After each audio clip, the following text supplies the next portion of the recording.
السلام علیکم۔ آج ہم بات کریں گے ایسے بایولوجسٹ کے بارے میں جو اپنے بنائے عجیب سے طریقے سے لوگوں کو دوبارہ زندہ کرنے کا دعویٰ کرتا تھا۔ وہ اپنے ان تجربات میں ضرورت سے زیادہ آگے نکل چکا تھا، مگر ایک مقام پر آ کر اس نے کامیابی بھی حاصل کر لی۔ رابرٹ ای کورنش ایک امریکی بایولوجسٹ تھا جو یونیورسٹی آف کیلیفورنیا سے گریجویٹ تھا۔ کورنش بچپن سے ہی ذہین تھا۔ اس کا ثبوت یہ ہے کہ اس نے 21 سال کی عمر میں ہی میڈیکل پریکٹس کا لائسنس حاصل کر لیا تھا۔ برکلی میں رہ کر بھی اس نے بہت سے تجربات پر کام کیا۔ لائسنس ملنے کے 8 سال بعد کورنش کو لگا کہ وہ نئے طریقے سے مرے ہوئے انسان کو دوبارہ زندہ کر سکتا ہے۔ کورنش کا ماننا تھا اگر مرے ہوئے انسان کی نسوں میں پھر سے گردش ہونے لگے تو ان کو دوبارہ زندہ کیا جا سکتا ہے۔ اس تھیوری پر عمل کرتے ہوئے کورنش نے ٹیٹر بورڈ کا استعمال کیا اور مرے ہوئے انسان کو اس پر لٹا کر ہلاتے ہوئے اس کو زندہ کرنے کی کوشش کی، مگر ناکام رہا۔ کورنش نے کئی تجربات کیے۔ کورنش کا یہ طریقہ شاید آپ کو عجیب لگے، اس لیے اس کا لاجک جان لیتے ہیں۔ کورنش کا ماننا تھا کہ مرے ہوئے انسان کی نسوں میں خون کا بہاؤ دل کی بند ہونے کی وجہ سے رک جاتا ہے، یعنی اگر دوبارہ خون کا بہاؤ جاری ہو جائے تو دوبارہ انسان کو زندہ کیا جا سکتا ہے۔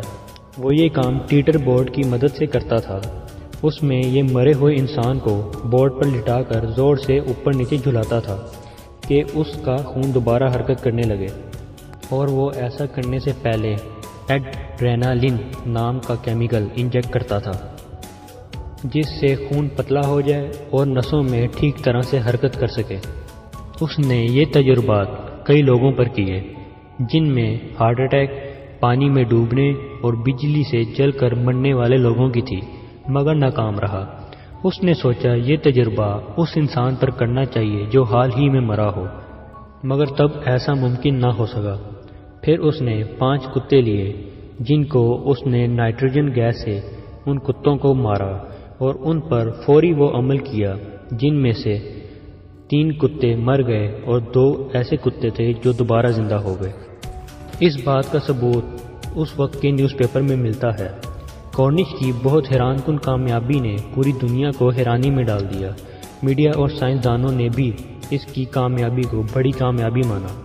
کورنش اس کو صرف جانوروں تک محدود نہیں رکھنا چاہتا تھا، وہ چاہتا تھا کہ یہ عمل وہ کسی انسان پر کرے۔ اب اس کو ایسے انسان کی ضرورت تھی جو مرنے کے فوراً بعد اس کے تجربے کا حصہ بنے۔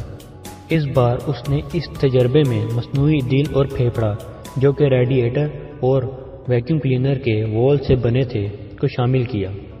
کچھ دنوں بعد ایک مجرم کو جس کا نام تھامس تھا اس کو پھانسی کی سزا سنائی گئی اور وہ کورنش کے اس تجربے میں حصہ بننے کو تیار تھا، مگر عدالت نے اس بات سے انکار کر دیا اور کورنش نے اس فیصلے سے ناراض ہو کر تجربات بند کر دیے اور لوگوں کی نظروں سے غائب ہو گیا اور واپس کبھی نظر نہیں آیا۔